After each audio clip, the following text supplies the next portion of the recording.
And they will shut down on purpose in Canada and the United States the grid. The grid is going to be shut down. So if you don't have a solar generator or something else to generate power, you're not going to have any. And all of the gas stations are run on electricity, so they will not pump, so you can't go further than a tank of gas anywhere you're going. They're going to do it so you're going to be quarantined in your house. So if you don't have enough food or water, it's going to be pandemonium. And that can happen very quickly. I talked to one of my friends.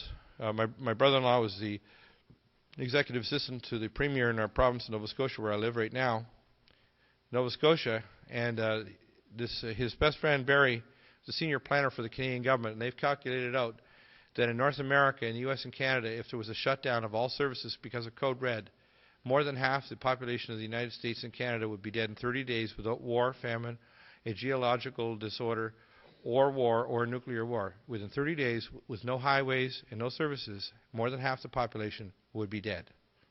So you better be aware that this is coming. They're planning for it.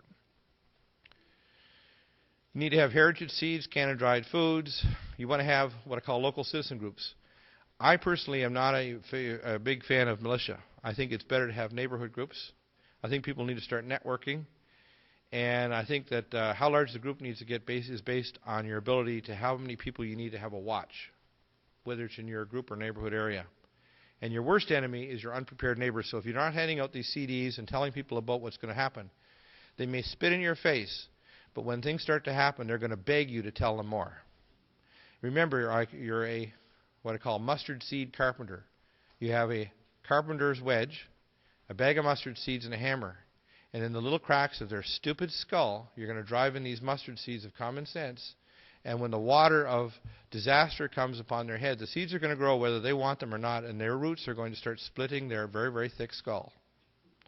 And they are going to ask you and beg you and crawl on their knees to please tell them how they're going to survive. Because that's what we're going to be facing.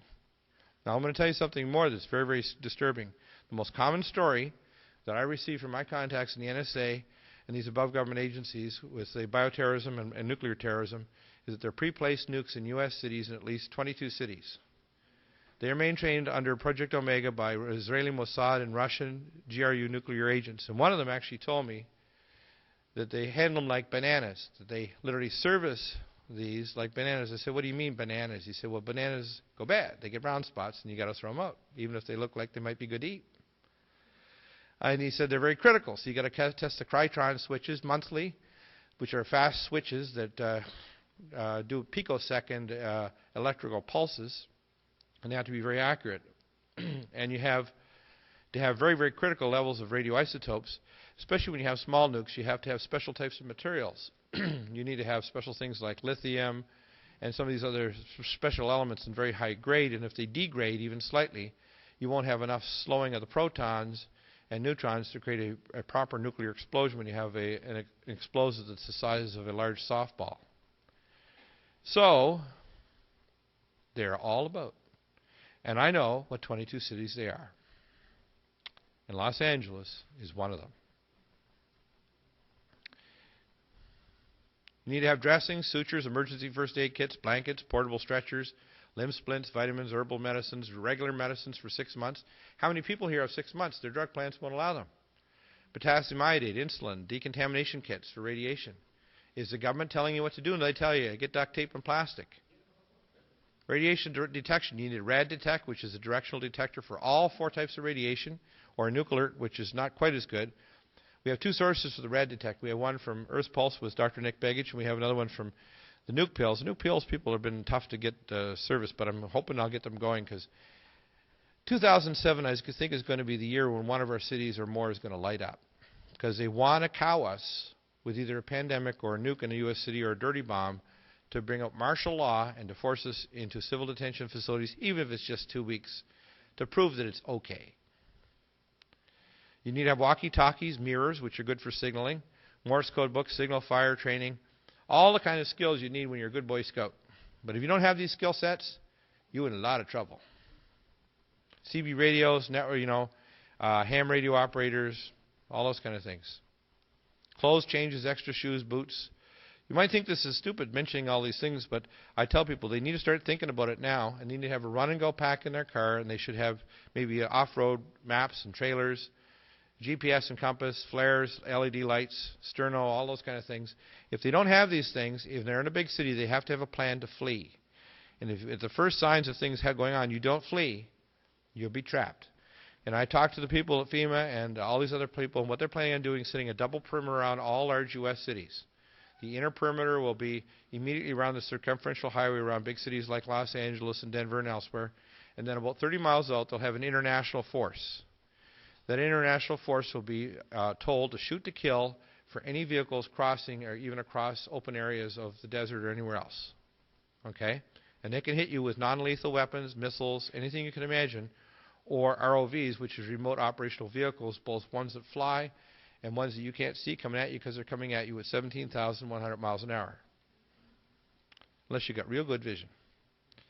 There's a book by Frank Stoltz. Half of it's a novel and the other half is preparedness protocols. And I got a 14-page document I kind of distilled from the U.S. Army War College. And I'm writing some bigger documents on preparedness for chemical, biological, and nuclear. But the government has done squat. I didn't do this for pay. I did this because I know our civilization is about to end. And it's all been hair trigger set up on purpose. Just like you set up a campfire and you finally throw the matches underneath the little chips of paper because you got kindling.